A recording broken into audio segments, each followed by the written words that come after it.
ನೋಡಿ ವಿದ್ಯಾರ್ಥಿಗಳೇ, ಸಮಾಜ ಕಲ್ಯಾಣ ಇಲಾಖೆಯಡಿ ಏನು ಪ್ರೈಸ್ ಮನಿಗೆ ಆನ್ಲೈನ್ ಮೂಲಕ ಅರ್ಜಿ ಸಲ್ಲಿಸ್ತಾ ಇದ್ದೀರಿ.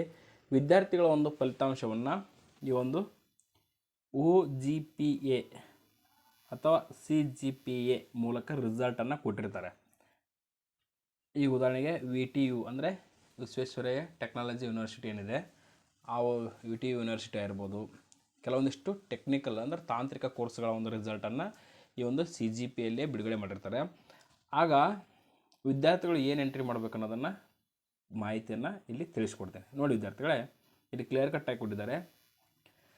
OGPA ಅಥವಾ CGPA ಕೋರ್ಸ್ಗಳ ಶೇಕಡಾವಾರು ಅಂಕಗಳನ್ನು ನಿರ್ಧರಿಸಲು ಜಿಲ್ಲಾ ಸಮಾಜ ಕಲ್ಯಾಣಾಧಿಕಾರಿಗಳು ಸಂಬಂಧಪಟ್ಟ ಉಪಕುಲಸಚಿವರು ರಿಜಿಸ್ಟ್ರಾರ್ ಪ್ರಾಂಶುಪಾಲರಿಂದ ಸ್ಪಷ್ಟೀಕರಣ ತೆಗೆದುಕೊಳ್ಳುವುದು ಮತ್ತು ಅದರಂತೆ ಅರ್ಜಿಗಳನ್ನು ಮಂಜೂರು ಮಾಡುವುದು ಅಥವಾ ತಿರಸ್ಕರಿಸುವುದು. ಈಗ ವಿದ್ಯಾರ್ಥಿಗಳು ಅರ್ಜಿ ಸಲ್ಲಿಸುವಾಗ ಏನು ಮಾಡಬೇಕು, ನಿಮ್ಮ CGPA ಅಂಕಪಟ್ಟಿ ಮಾರ್ಕ್ಸನ್ನೇ ಎಂಟ್ರಿ ಮಾಡಬೇಕು. ಅಥವಾ CGPA ಮಾರ್ಕ್ಸ್ಗಳನ್ನು ನಿಮ್ಮ ಕಾಲೇಜಿನಲ್ಲಿ ಅಥವಾ ನಿಮ್ಮ ವಿಶ್ವವಿದ್ಯಾಲಯ, ನಿಮ್ಮ ಯೂನಿವರ್ಸಿಟಿಯಲ್ಲಿ, ನಿಮ್ಮ ಕಾಲೇಜಿನಲ್ಲಿ ಏನಾದರೂ ಫಲಿತಾಂಶವನ್ನು ರಿಸಲ್ಟ್ ಅಥವಾ ಶೇಕಡಾವಾರು ಒಂದು ಮಾಡಿಕೊಡ್ತಿರ್ತಾರೆ.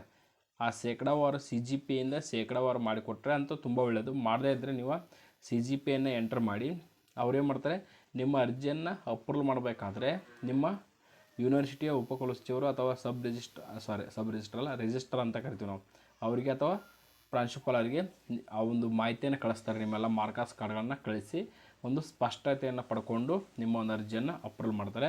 ಅದಕ್ಕಾಗಿ ಇಟ್ಸ್ ಟು ಕಂಪಲ್ಸರಿ ನೀವು CGPAಯನ್ನು ಎಂಟರ್ ಮಾಡಿ.